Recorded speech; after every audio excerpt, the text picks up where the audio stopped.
Bienvenue dans le corrigé d'un exercice de diffraction de la lumière monochromatique.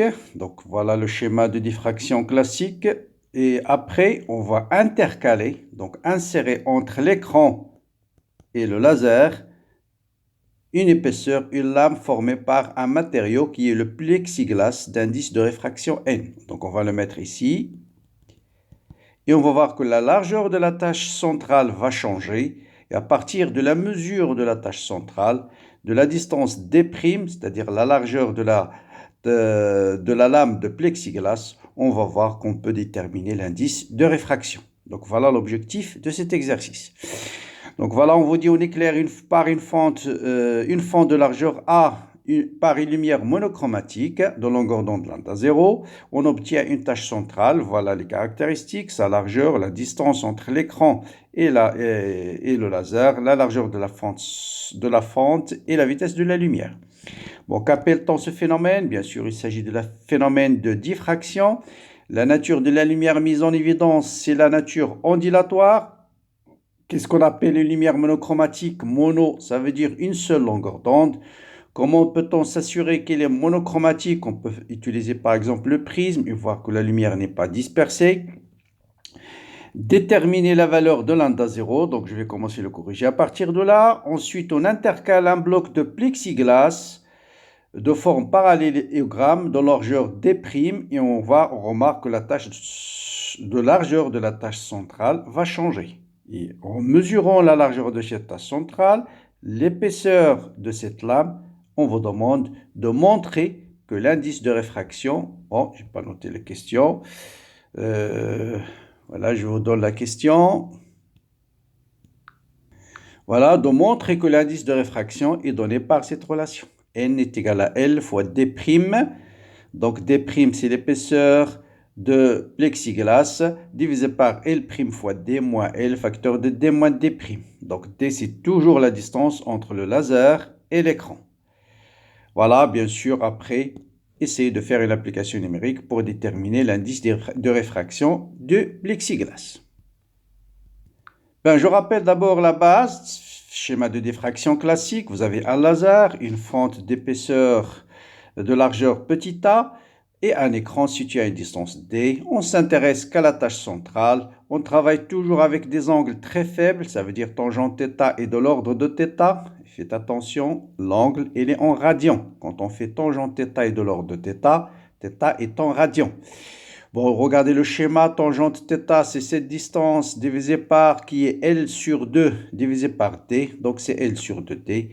Et vous savez que θ est égal à lambda sur A, bon, on va travailler avec lambda 0, donc lambda 0 est égal à lambda fois A sur 2D. Et vous allez déterminer lambda par application numérique, bien sûr, il faut tout exprimer dans le système des unités internationales. Bon, pas de problème. Maintenant, on va intercaler une lame de plexiglas. Donc voilà le plexiglas, d'épaisseur D'.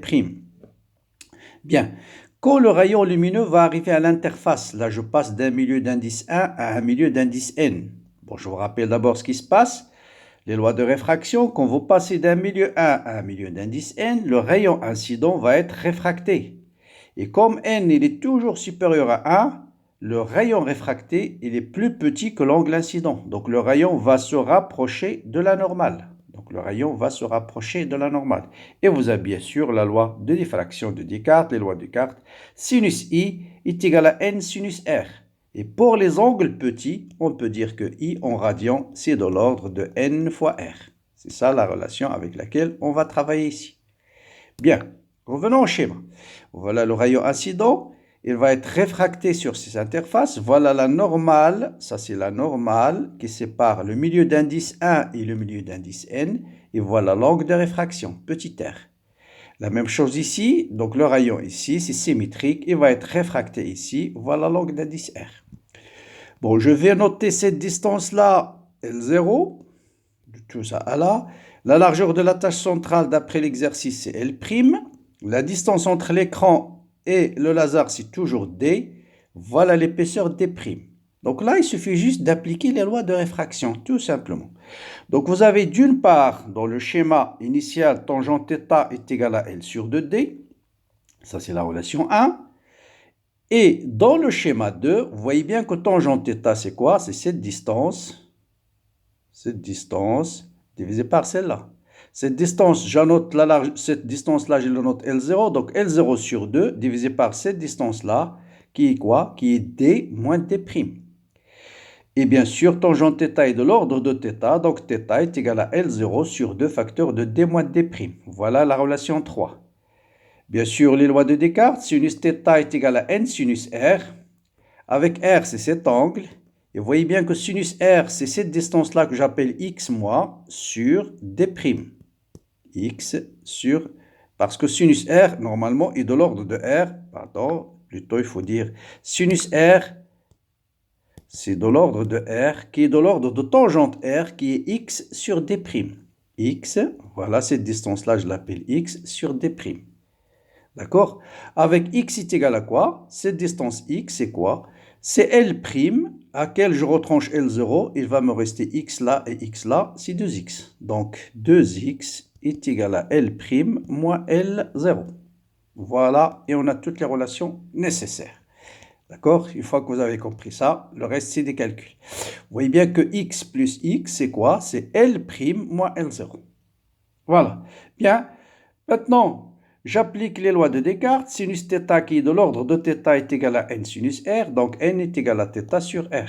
Donc n, θ, on a dit que c'est L sur 2D, d'après la relation 1, L sur 2D. Ensuite, R, je viens de montrer que sinus R est de l'ordre de R, qui est égal à x sur D'. X, on a dit c'est L' moins L0 sur 2. Donc L' moins L0 sur 2D'. Voilà. Maintenant, je dois chercher l'expression de L0 parce qu'il n'apparaît pas dans l'écran, dans la relation finale. Et on va écrire que L0 ici,